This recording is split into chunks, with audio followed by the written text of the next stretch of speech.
Ayan, better. Okay. Ngayon po yung ika-79 na death anniversary ng isa sa pinaka-kinainisan na tao sa kasaysayan ng sangkatauhan. It was this day in 1945 that Il Duce was executed by his countrymen. Si Il Duce, siya po si Benito Mussolini. Si Benito Mussolini, bagamat siyang maliit na tao lamang, pero napakalaki yung kanyang pangarap sa buhay. He was a man consumed by his dreams of power to lead and unite Italy to restore her dignity. Siya po yung leader ng Italy, lalo na noong panahon ng ikalawang digmaang pandaigdig.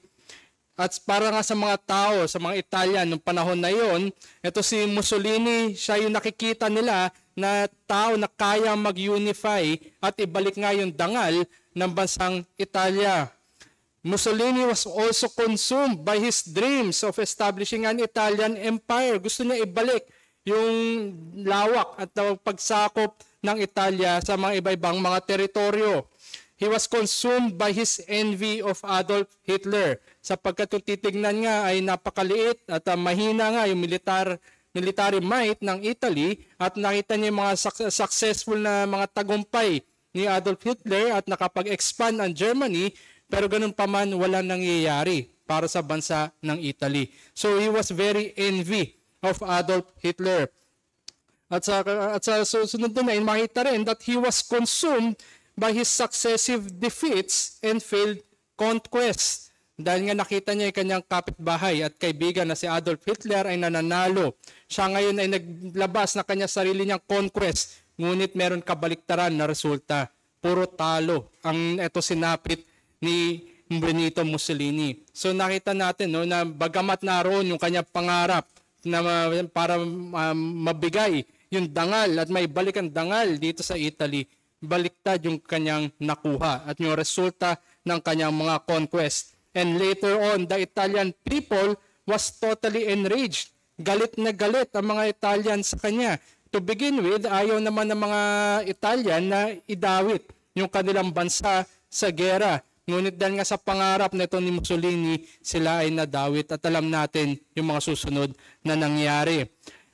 Siya ay binaril ng kanyang mga kababayan at kasama na rin yung kanyang mistress.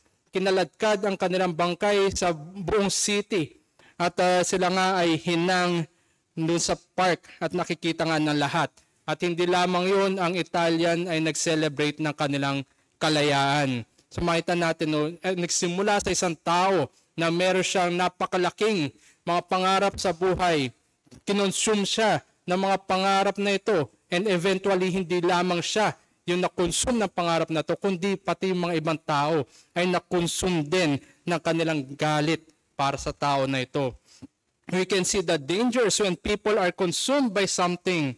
It does not only devour one person, but it also leaves a trail of destruction in its tracks. At ganito yung makikita natin na bagamat namatay na yung taong yun, nagpapatuloy at nananatili pa rin yung matinding galit ng kanyang kababayan para sa kanya. And even worse, they celebrated freedom from tyranny.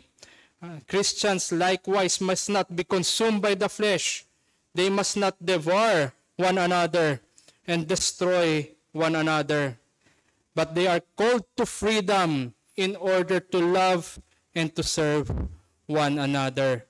Samahan niyo po ako at ang teksto po natin sa hapon na ito ay kukunin po natin sa Galatians, sa sulat ni Apostol Pablo sa aklat ng Galatians. Galatians chapter 5, verses 13 to 18. Galatians chapter 5, verses 13 to 18. For you were called to freedom, brothers.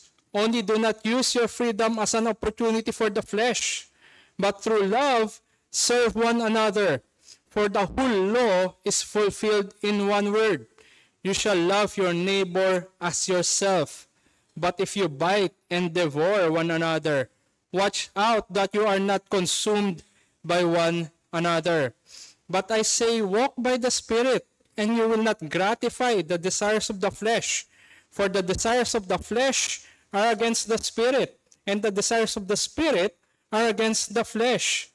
For these are opposed to each other to keep you from doing the things you want to do.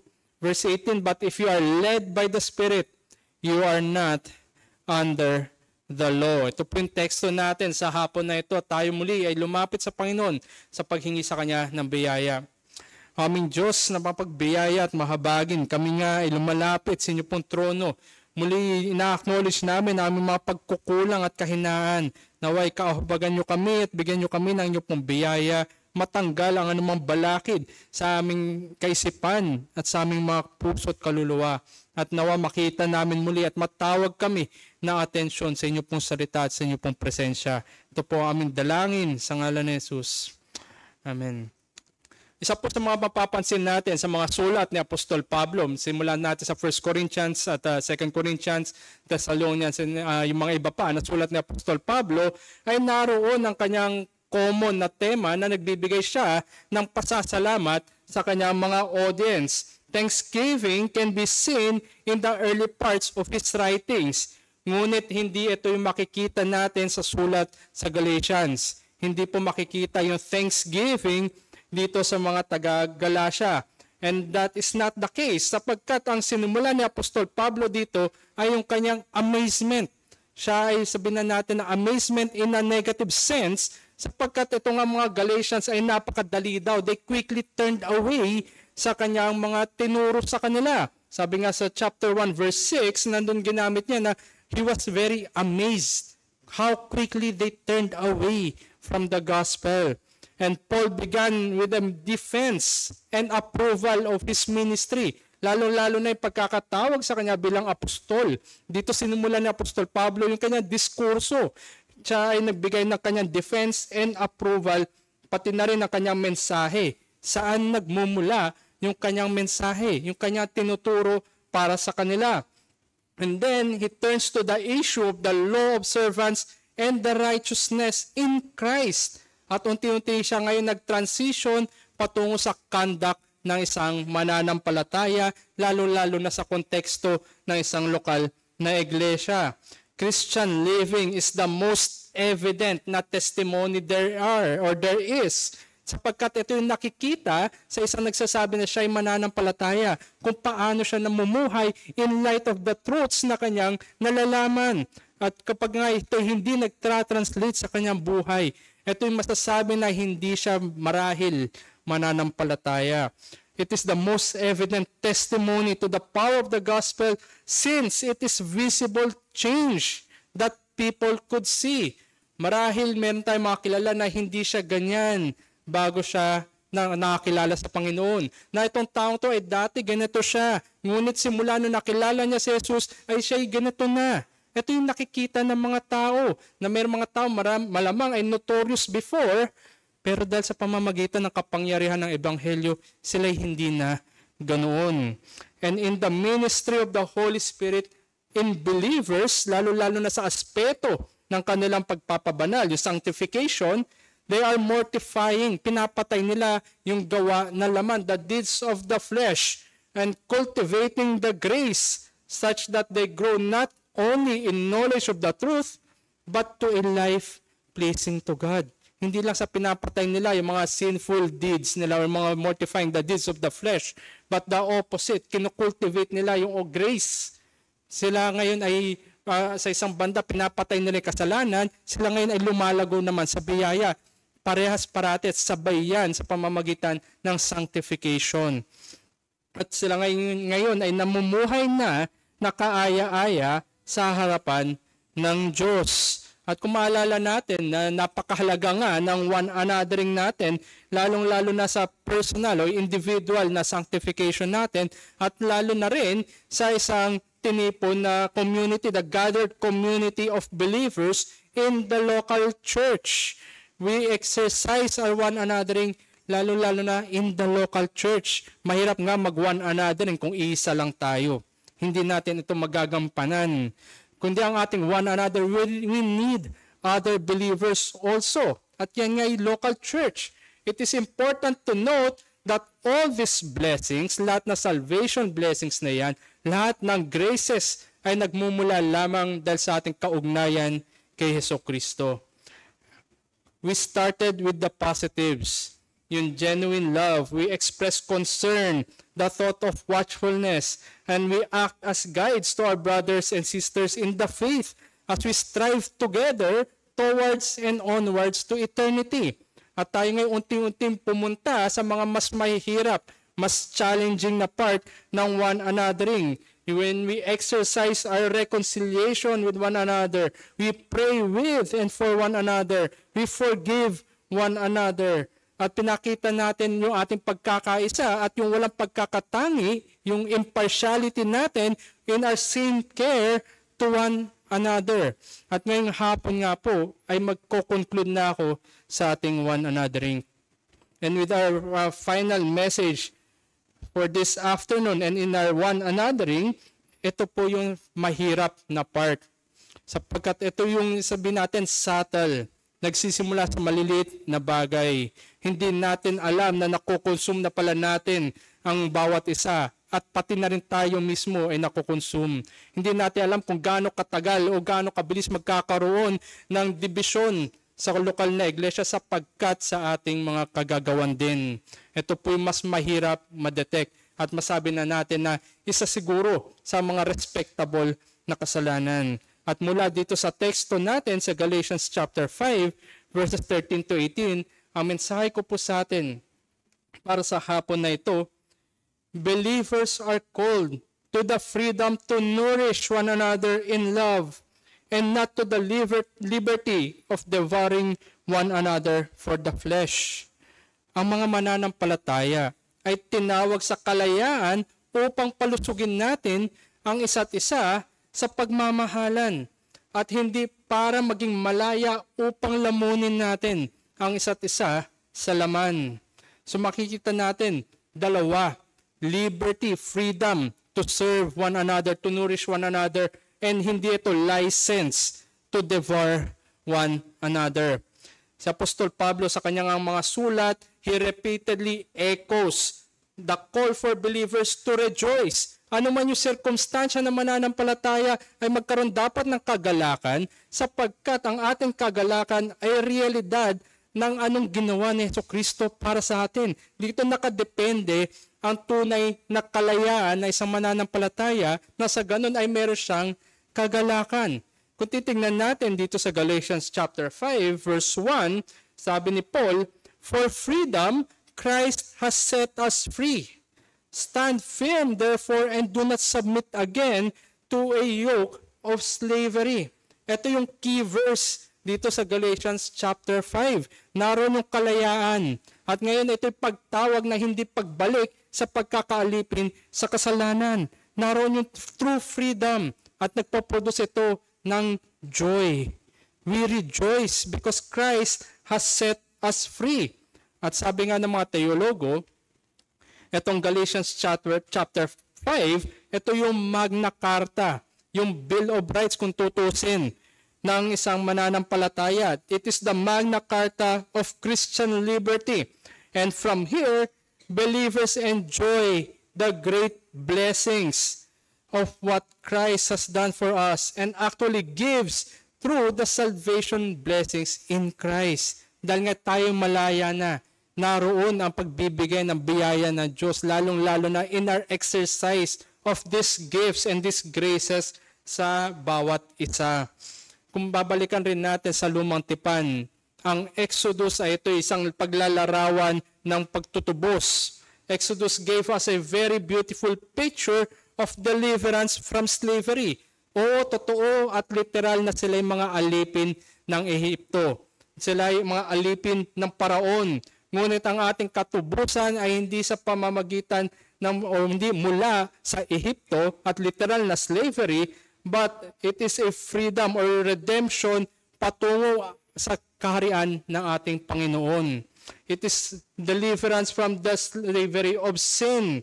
Christ has brought us into His kingdom. Sabi nga ng ating Panginoon sa John chapter 8, verse 36 at pati yung mga surrounding verses noon, kung tayo nga'y pinalaya ng Panginoon, kung tayo nga'y pinalaya na anak mula sa kasalanan, we are truly free indeed. Kaya tanungin natin ang ating sarili, mga kapatid, tayo nga ba may tunay na kalayaan sa ating Panginoon o tayo ay pabalik sa pagkakaalipin ng kasalanan? We are now free and must be free to serve and glorify God. And true understanding of this freedom would not have us return to slavery. Meron bang isang tunay na malaya na, sabihin na natin na isang preso, na siya pinalaya na ng government. Pero siya ngayon ay willingly na bumabalik do sa piitan. Willingly na bumabalik sa pagkakakulong. Wala sigurong ganun. Kundi ang tunay na kalayaan ay ito'y kalayaan mula sa pagkakabalik sa pagkakaalipin. Christians are justified. We are free from guilt. But we still struggle to be free. Naroon pa rin yung ating tension. Naroon pa rin yung ating struggle sa pakikibaka sa laman. At ito nga yung sanctification. So while we are free from the guilt, sabi nga sa Romans chapter 8 verse 1, there is now therefore no condemnation. Wala nang kahatulan. Wala dahil tayong malaya na kay Jesus. Pero sa ating buhay pananampalataya, there is the struggle to be free from sin. Yung epekto, yung ating nakagasnan, nakagawian, nakasalanan. Kaya sabi ng Puritan na si Thomas Watson, till sin be bitter, Christ will not be sweet. Kung hindi natin nakita na mapait ang epekto ng kasalanan sa harapan ng Diyos na kung kanino tayo nagkasala. At kung hindi rin natin nakikita kung gaano pait ng epekto ng kasalanan sa ating sarili at sa ating kapwa, hindi natin makikitang napakatamis ng ating Panginoong Hesukristo. So it is that true freedom mula sa kasalanan at exercise ngayon ng freedom na yan for one another. Kaya muli, believers are called to the freedom to nourish one another in love and not to the liberty of devouring one another for the flesh. We exercise our liberty to serve and love one another and not for the liberty to devouring one another for the flesh. So dalawang bagay po yung tingnan natin sa hapon na ito. Unang-una ay tayo tinawag sa kalayaan ng pagmamahal at paglilingkod to serve and love one another. At ang ikalawa, we are called to freedom to walk in the Spirit. Tayo tinawag sa kalayaan upang maglakad sa Espiritu. So tingnan muna natin ang ating pagkakatawag sa kalayaan para sa pagmamahal at paglilingkod sa isa't isa. Freedom to love and to serve one another. Meron nga dalawang misapplication ng biyaya ng Diyos na tinatalakay si Apostol Pablo dito sa Galatians chapter 5. Ang una dito yung tinatawag na legalism. It is where people try to earn acceptance before God by their works. Ito yung makikita sa mga verses sa taas ng ating verses sa hapon na ito. Sa verses 2 to 12, naroon yung pagtalakay ni Apostol Pablo sa legalism. At ang pangalawang misapplication ng biyaya ng Diyos ay ang tatawag na license. It is using this freedom, doing what is right in our eyes. Hindi ibig sabihin na tayo malaya ay meron tayong kalayaan upang gawin yung mga bagay na gusto natin. Kaya nga sa verse 13, sinimula ni Apostol Pablo, for you were called to freedom, brothers. Kayo'y tinawag sa kalayaan, mga kapatid. In-address na Apostol Pablo ang kanyang mga kausap bilang mga kapatid. Kapatid sa pananampalataya. Mga kapatid kay Hesukristo. And this emphatically highlights the reason for their salvation as opposed to earning it by works. Sila'y malaya na kay Hesukristo. Hindi sila ngayon malaya o di kailangan nilang pagtrabahuhan upang sila ay maging katanggap-tanggap sa harapan ng Diyos. And since they are now free from the bondage of sin, they must also be free from willingly doing the works of sin. Otherwise, ikaw pa rin ay alipin sa kasalanan. Hindi ka tunay na malaya. Kung ikaw ay ginagawa mo pa rin yung gawain ng kasalanan, ginagawa mo pa rin yung dating gawi ng kasalanan, ikaw ngay marahil alipin pa rin sa kasalanan at hindi ka malaya. And only do not use this your freedom as an opportunity for the flesh. Sapagkat ngay tinawag tayo bilang mga mananampalataya ay hinirang at tinawag tayo ng Ama. At ang anak ay namatay para sa atin. At ang banal na Espiritu ay naglalapat ng katubusan na yan na tayo ay tunay na malaya na. We must live holy lives. Hindi tayo tinawag para gawin kung anong gusto natin. Hindi tayo tinawag para gawin yung masarap sa ating pakiramdam. Hindi tayo tinawag para kunin yung maganda sa ating mata at habulin yung mga naisin ng laman. Kundi tayo ay tinawag para maging banal. We were called to be holy and live holy lives. Sapagkat ang tumawag sa atin ay ang banal na Diyos. Ang banal na Diyos ang siya nagligtas sa atin. At paano natin gagawin ito? Itong kalayaan para maging banal, but through love, serve one another. Sa pamamagitan ng pagmamahalan tayo ay magkaroon ng paglilingkod sa bawat isa. Believers are not to be advocates of any law. Hindi natin ibinabalik sa batas para sundin yung batas at maligtas yung iba sa pamamagitan ng pagsunod sa batas. We are not hedonists. So hedonist, ito yung mga taking pleasures sa anuman mga bagay. Hindi tayo hedonist for the flesh. But above all, we are self-controlled and sober-minded disciples of Christ and servants of one another. Tayo ay meron nasa tamang pag-iisip sapagkat binago tayo ng Diyos, nirenew niya ang ating kaisipan at pinakita sa atin ngayon yung daan ng liwanag at ng kaligtasan. Tayo ngayon ay kanyang mga disipulo upang paglingkuran ang bawat isang kanyang tinubos. At sa katunayan, sa pagpapakita ng good works na ito, ang ating confession din ay may magandang sinabi. Sa chapter 16, paragraph 2, na binanggit na doon, these good works done in obedience to God's commandments are the fruits and evidences of a true and lively faith. Ito yung mga bunga, mga patotoo, patunay ng buhay at ng totoo at buhay na pananampalataya. At sa pamamagitan ng mga magagandang gawa na ito na ating ginagawa para sa ating mga kapatid sa pananampalataya, and by them, edify the brethren and stop the mouth of adversaries. Pinapalakas natin, pinapatibay natin ang ating mga kapatid sa pananampalataya. At sa pamamagitan din ng good works na ito, ay nakikita doon that stop the mouth of adversaries. Para makita nila na tayo ay tunay na kay Jesucristo. Na tayo nagmamahalan, tayo naglilingkod sa bawat isa sapagkat tayo ay nasa Kanya. At hindi natin ito ginagawa para itaas yung ating sarili. But if you bite and devour one another, sa verse 15, nabanggit ni Apostol Pablo, watch out that you are not consumed by one another. Ito yung mga salita na naglalarawan kung anong ginagawa ng mga animals, yung mga hayop. Pag sila naglalaban, nagkakagatan sila, naglalapaan sila. They are fighting among themselves. At sabi nga nila, how do you eat an elephant? One bite at a time. Yes, logically possible. Pero ang pinapakita sa atin, magsisimula sa kagat. Isang kagat, dalawang kagat, maya-maya chunks na yung nakukuha mo. At pag sama-samay mo yung mga chunks na yan, konti na lang yung natitira doon sa iyong kinagat.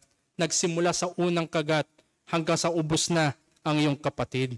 Although we cannot destroy salvation, this pertains to arguments with malicious intent, producing hatred that destroys fellowship, and dissenting opinions. So meron tayong ibang pagkakaunawa, between brothers must be discussed in love and in the outworking of the Spirit.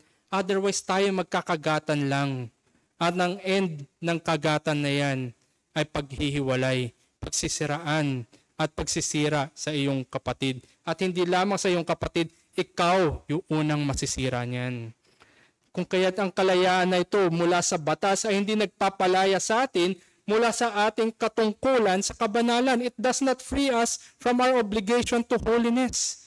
Naroon pa rin ang pagtawag na tayong mamuhay ng kabanalan. We are called to live holy lives. The truly justified sinner are now free to do what our Lord and Savior wants. Hindi tayo malaya sa ating sarili. Ano bang gusto ng ating Panginoon? Free to love and free to serve. thus fulfilling the law. Sa ganitong paraan that we fulfill the law when we love and serve one another. This is the joy of Christian freedom that we are enabled to enjoy while serving one another. Meron tayong dapat kagalakan sa paglilingkod at pagmamahalan.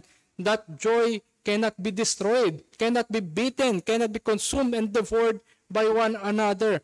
And we are to love one another in our pursuit of godliness together. Magkasama. Hindi yung mag-isa lang tayo na naglalakad sa kabanalan, kundi dala-dala natin, ine-encourage natin, hinihimok natin ang ating mga kapatid sa isang lakarin na iyon. We must not abuse this freedom only to gratify the desires of the flesh. At ang pagtawag nga sa kalayaan na ito ay ang kahulugan na ang bawat mananampalataya must be free from using people and devouring one another for our own selfish interest. Hindi tayo tinawag para maging malaya at gamitin natin ang ating mga kapatid sa pananampalataya. Hindi tayo tinawag sa kalayaan upang gawin silang instrumento para sa ating sariling kagustuhan. It tears them down, and not only that, it lifts us up. And this biting, consuming, and devouring are done by one another.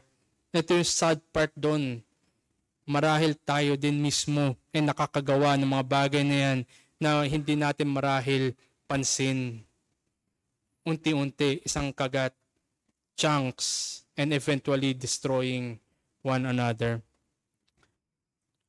Tinignan ko po, kung na-curious ako, kung ano yung may pinakamasakit na kagat, dahil sa usapang kagatan na lamang rin, tingnan na lang natin kung ano yung may pinakamasakit na kagat. At sabi nga po ni Google, ito daw yung bullet ant. So bullet ant, no, langgam siya, pamilya ng langgam, pero ito daw ito yung pinakamalaking langgam, about 1 inch in length. So they have the most powerful sting, and it is described as pure, intense, brilliant pain.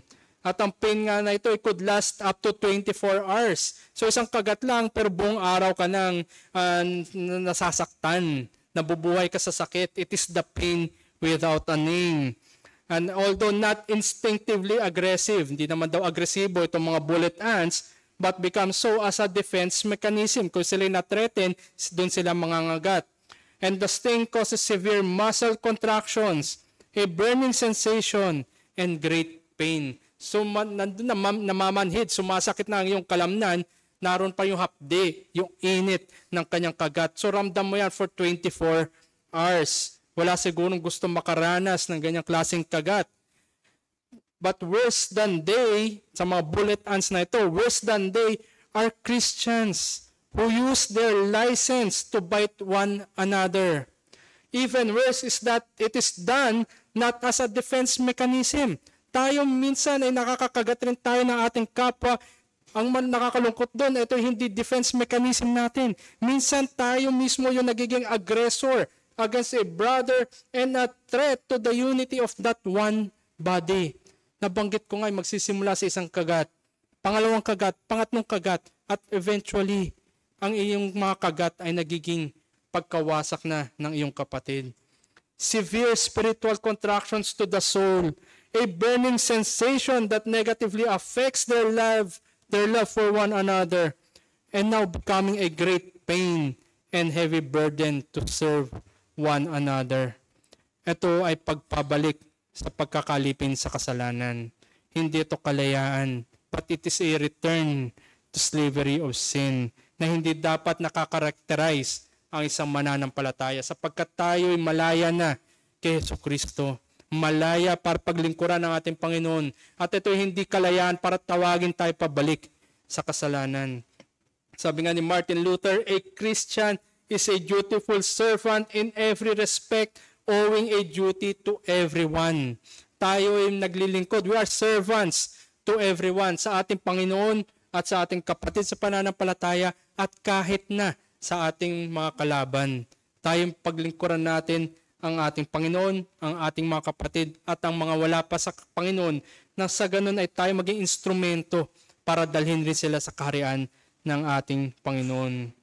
Free from the bondage of sin while living under the grace of God. We are free to love and serve one another. Hindi para tayo maging matuwid. Sapagkat tayo pinalaya na ng ating Panginoon, tayo meron ngayong kalayaan upang paglingkuran ang ating Panginoon sa pagmamahal sa bawat isa. Hindi ba ito'y patotoo na tayo tunay na malaya na mula sa kasalanan? Ito'y hindi na pagpapakita ng pagkakaalipin sa mga gawi ng kasalanan, but an overflow of the cultivated graces in displaying the fruit of the Spirit.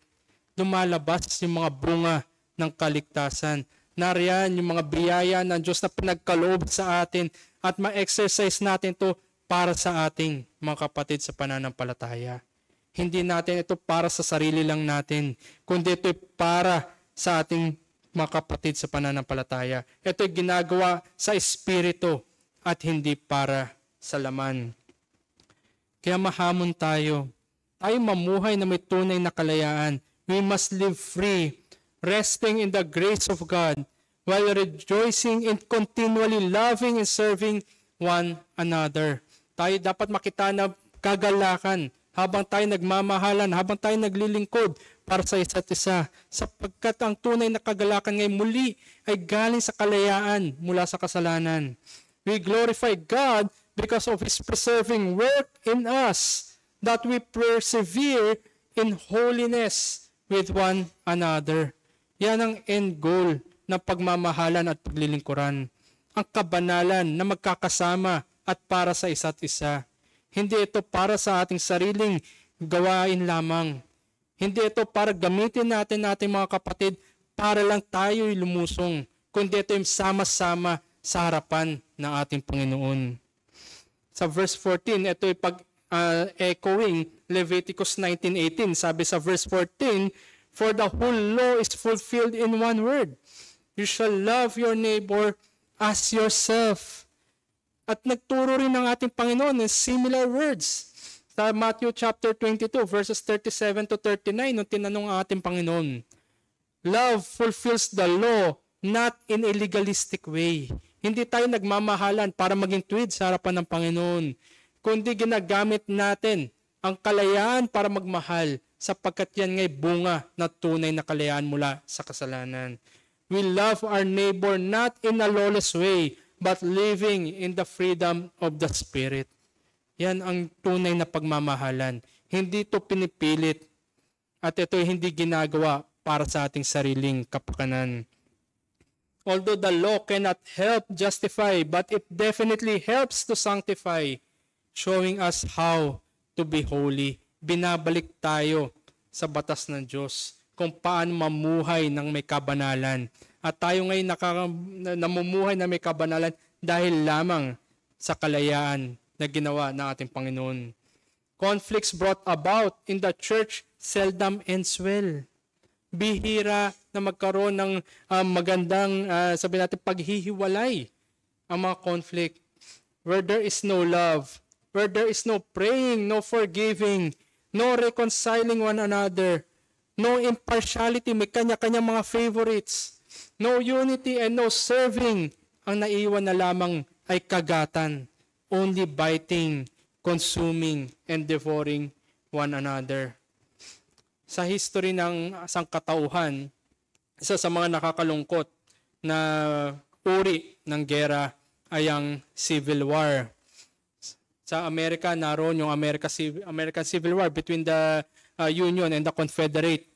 Siguro kung hindi tayo makarelate sa American Civil War, kahit siguro sa Captain America Civil War na lang, nandun siguro mas maintindihan natin. Pero nakakalungkot sa mga Civil War ay hindi sila civil. Sila ay parating may awayan. Sila ay merong quarreling. Sila ay napakaraming disputes, dissensions, and eventually they are destroying one another.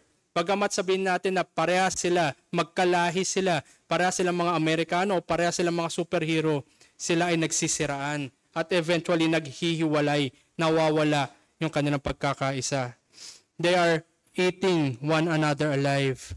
And in the church, Bagamat sinasabi natin na tayo magkakapatid sa pananampalataya, na tayo nagmamahalan at kapwa tinubos ni Jesucristo, death of Christian witness and damaging to the name of our Lord and Savior. Yan ang kahihinatnan ng biting, consuming, and devouring one another. Nakakalungkot.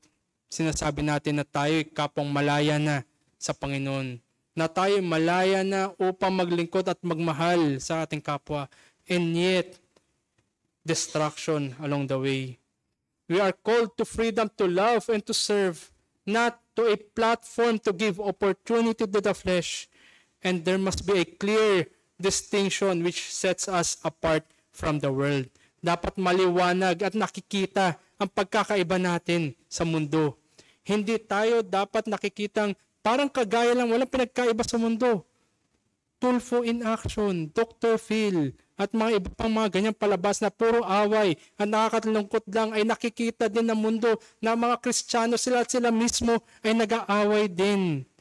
Isipin natin mga kapatid, ano ang testimony ng isang iglesia na tinubos ng Panginoon kung ganyan ang pagkilos at pamumuhay ng mga nasa loob. Whenever we trade liberty, yung kalayaan natin kay Jesucristo, whenever we trade liberty for license, that is always license to kill. Patayan ang mangyayari. We would consume one another. Kaya ito hindi lisensya, hindi ito liberty para gawin ang anumang gusto natin, kundi ito kalayaan upang magmahalan at maglingkuran tayo sa isa't isa para sa kaluwalhatian ng ating Panginoon. So not only are we called to freedom, to love, and to serve one another, but we are also called to freedom to walk in the Spirit. Tayo tinawag sa kalayaan upang lumakad sa Espiritu. Kailangan mag-issue ni Apostol Pablo ng kanyang babala o yung warning sa mga Galatian brethren as they were drawn to a works-based and flesh-driven faith. Sabi nga niya, siya nga na-amaze kung paano sila kabilis tumalikod. At binanggit din ni Apostol Pablo kung ano yung nakakaengganyo sa kanila, kung saan sila nahahatak. Works-based and flesh-based na pananampalataya.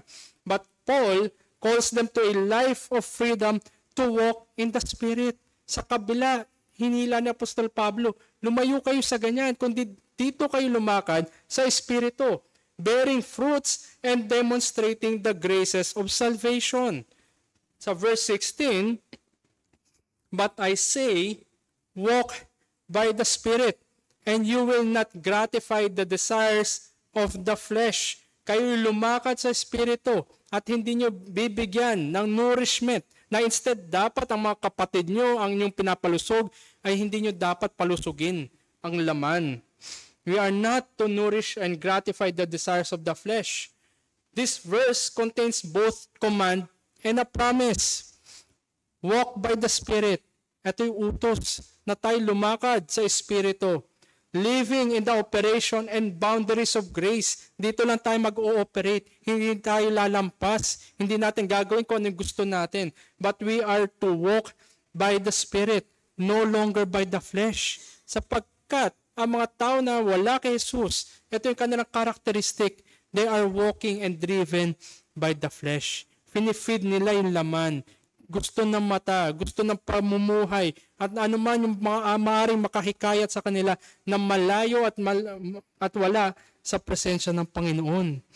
And this is how a believer is sanctified, being more and more like Christ. Holiness in thought, in word, and in deed. Sanctification is by the Spirit. Hindi yung ating sariling gawi lamang. Hindi yung ating sariling kagustuhan lamang. Kundi ito ay always by the Spirit, not by a legalistic mean, nor by a liberty in the lawless deeds. It is always by the Spirit. Ang pagpapabanal. Spiritual struggle is real for every believer. Tayo pa rin ay nakakagawa ng kasalanan sa ating kaisipan, sa ating mga pagkilos, mga nasasabi natin, nagagawa natin. We will never be completely without sin in this life. Kaya nga ang mga mananampalataya ay dapat we must be conscious tayo that we are aware of this conflict na meron digmaan na tayo mismo ay nagpa-participate sa digmaan na yan. Na hindi tayo sumusuko, hindi natin ni-wave yung white na flag sa laman. But we are constantly mortifying, killing the desires of the flesh. For the desires of the Spirit are against the flesh. Nandun yung gera, nandun yung labanan.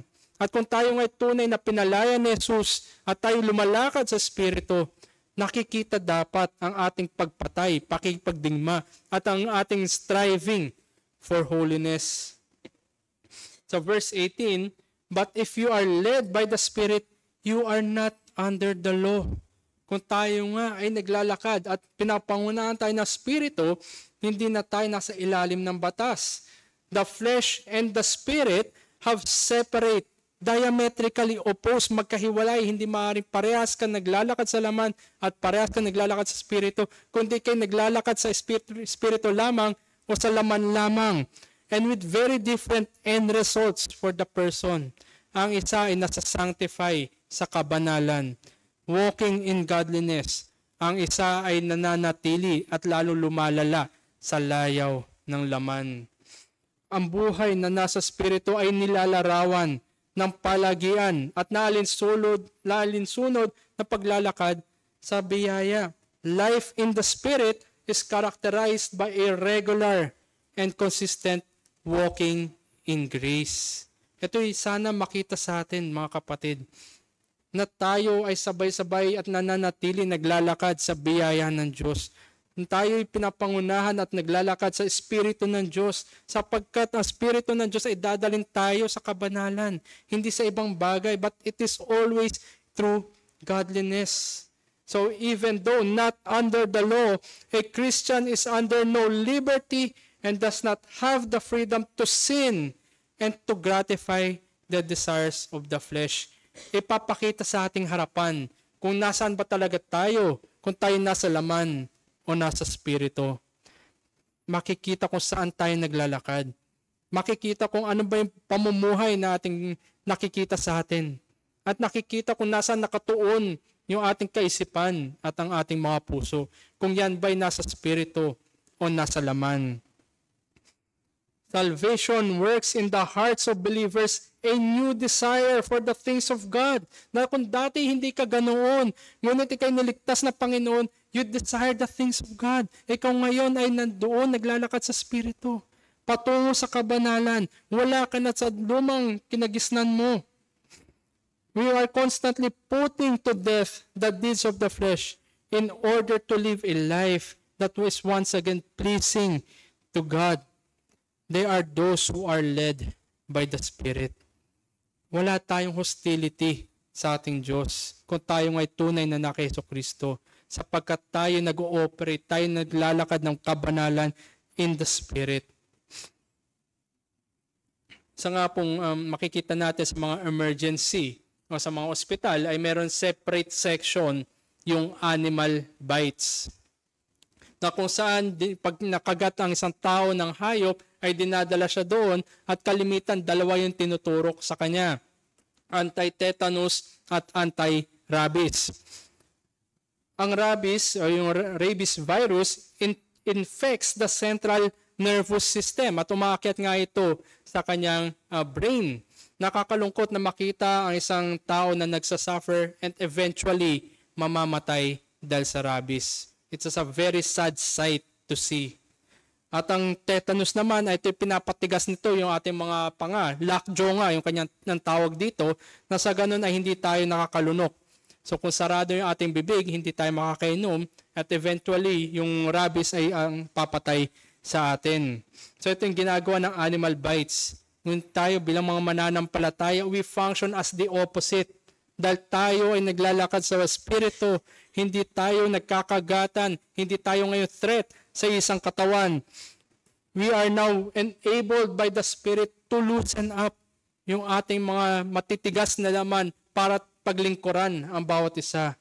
We are now renewed in the mind upang magmahalan para sa kaluwalhatian ng ating Panginoon. Hindi tayo sumisira sa isang katawan, kundi pinapatibay pa natin at kinikilos natin ang ating sarili na sa ganun tayong lahat sabay-sabay nakakalakad sa kabanalan. The Spirit renews and strengthens our minds by the Word of God and loosens our bodies to love and to serve one another. Kaya mahamon nawa tayo mga kapatid. In our desire to grow in the knowledge and abound in love, believers must constantly walk in the Spirit together.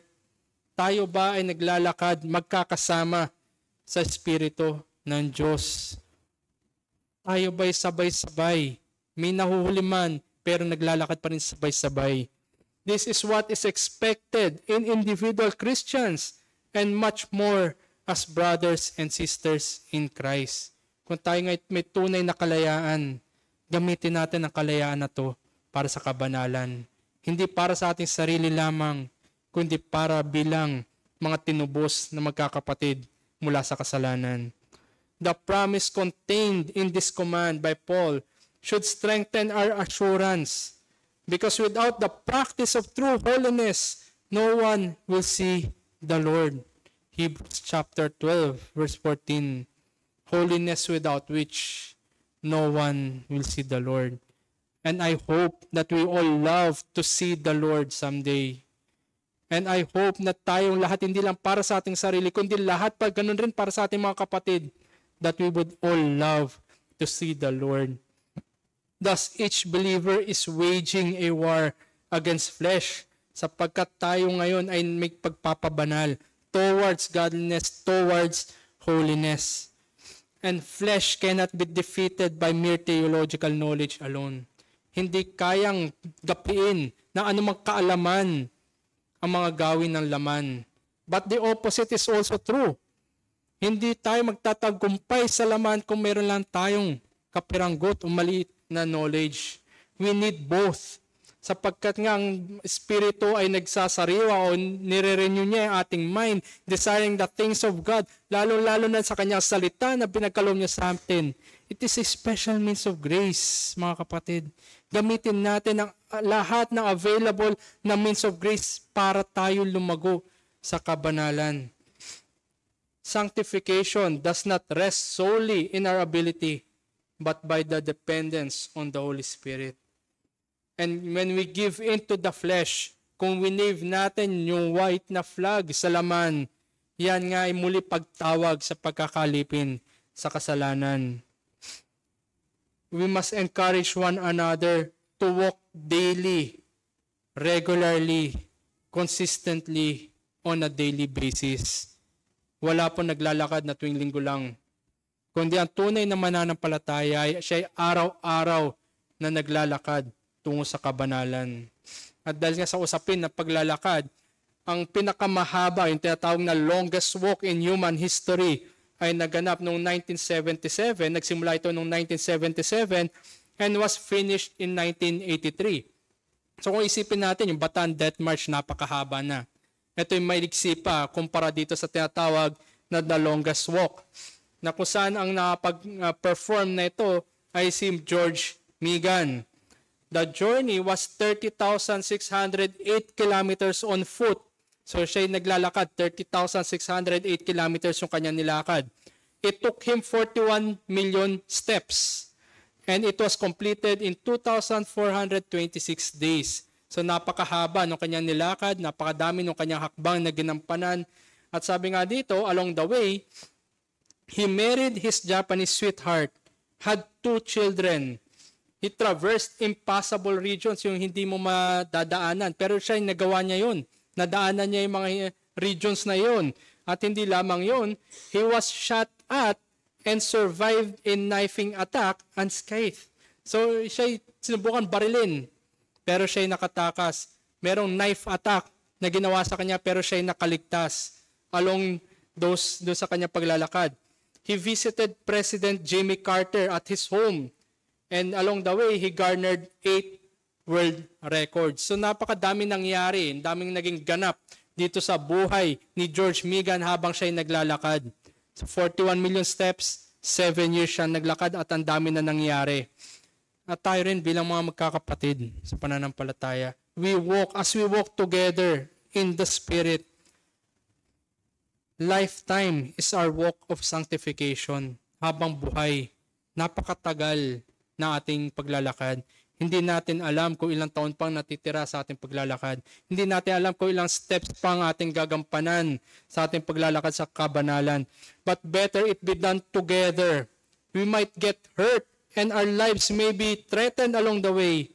But as long as we are led by and walking in the Spirit, we will reach our eternal rest. Mahaba man ang lakarin, maiksi man ang lakarin, ngunit tayo dapat naglalakad na magkakasama para sa isa't isa, naghihikayatan, nagmamahalan, at naglilingkuran. So in this freedom, our strengths will be consumed, while spiritually feeding our brethren. And in this way, may we all, by the grace of God, finish that good fight of faith. Ito yung goal natin, matapos ang karera ng pananampalataya na magkakasama. Hindi yung unahan natin para tayo lang yung makatanggal ng dilaw na linya. Hindi tayo yung iiwan natin yung ating kapatid para makuha lamang ang premyo, kundi lahat tayo ay maabot natin yung finish line ng pananampalataya. At bilang pagtatapos, siguro po para sa mga wala pa sa ating Panginoon, to those who are outside of Christ, ang buhay na ito ay characterized by biting, dog eat dog, rat race, pagandahan, parangyaan, pataasan, pagalingan. Hindi lang sapat ang Olympic Games, kundi ang habol ay ang Guinness Book of World Records. Hindi lang sapat na ikay umangat, kundi dapat bumagsak din ang iba. Ganito ang mundo na ating ginagalawan. Nakakalungkot, mahirap at walang katapusan na paglalakad. You have no one beside you that would demonstrate genuine love.